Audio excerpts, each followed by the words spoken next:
আসসালামু আলাইকুম রহমতুল্লাহি ওয়া বারাকাতুহু। এই যে আমি মুরগির মাংসগুলো কেটে পরিষ্কার করে নিয়েছি আর সাথে কাঁচামরিচ নিয়েছি। এখন দিয়ে একটা মুরগির মাংস রান্না করব। এখন চলে যাচ্ছি আমি রান্না। আশা করছি রেসিপিটা আপনাদের ভালো লাগবে। রান্নার জন্য পেঁয়াজগুলো আমি লাল লাল করে নিয়েছি। আর এই যেখানে দেখতেই পাচ্ছেন হলুদ নিয়েছি 1 চামচ, ধনের গুঁড়া নিয়েছি 1 চামচ, আর দারচিনি, এলাচি, লং এগুলো নিয়েছি হাফ চামচ করে। এই যে আমি মশলাটা এখানে দিয়ে দিব। যেহেতু আমি অল্প উপকরণ মশলা খাই, এই জন্য অল্প উপকরণ মশলা দিয়ে রান্না করি।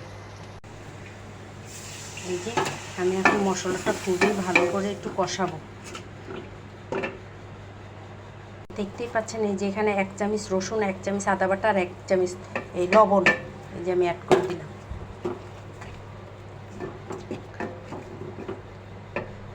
দেখতেই পাচ্ছেন মুরগির মাংসের মশলাটা আমি খুবই ভালো করে কষায় নিচ্ছি। মশলাটা যত কষানো হবে তত খাবারের টেস্টটা ভালো হবে।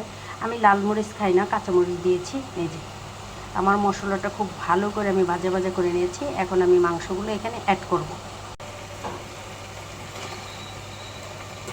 যেহেতু আমরা মানুষ খুবই জনসংখ্যা কম আর কেউ মাংস খেতে চায় না বাসায়, এই জন্য অল্প মাংস রান্না করতেছি।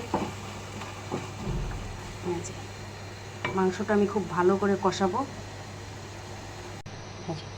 মাংসটা কষানো যেন হয়ে যায়, এই জন্য আমি এই বাটিতে 1 বাটি পরিমাণ পানি দিয়ে দিলাম এখানে। দেখতেই পাচ্ছেন আমার মুরগির মাংসটা কষানো খুবই ভালো করে হয়ে গেছে। এখন আমি এই যে বেগুনগুলো অ্যাড করে দিচ্ছি। যেহেতু আমি বেগুন দিয়ে মুরগির মাংস রান্না করব, আশা করছি নতুন একটা রেসিপি আপনাদের ভালো লাগবে। যদি ভালো লাগে তাহলে একটু লাইক কমেন্ট করবেন। কেমন? আমার একদম রিচ কমে গেছে, এঙ্গেজমেন্টও কমে গেছে। আসলে আমি একটা জবও করি, সময়ও পাই না ওইভাবে রান্না করার জন্য।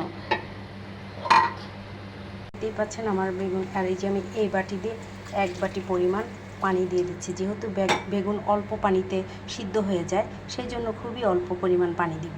দেখতেই পাচ্ছেন আমার ঝোলটা দেওয়া কমপ্লিট হয়ে গেছে। আমি এই ঝোলেই মাংসটা রান্না করে ফেলবো। যেহেতু মাংসটা আমি খুবই ভালো করে কষায় নিয়েছি। এই যে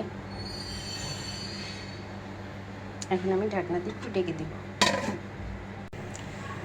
এই যে 1 চামচ পরিমাণ জিরার গুঁড়াটা আমি এই যে এখানে দিয়ে দিব তরকারির মাঝে।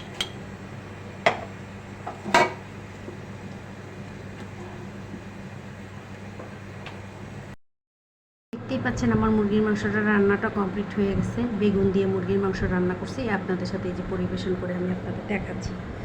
এই যে সাথে আমি একটা ডিমও দিয়ে দিয়েছি। যেহেতু সিদ্ধ ডিম ছিল, ভাবছি এটা তরকারির মাঝে দিয়ে খাওয়া হয়ে যাবে। আসসালামু আলাইকুম, সবাই ভালো থাকবেন, আমার জন্য দোয়া করবেন। খোদা হাফেজ, টাটা।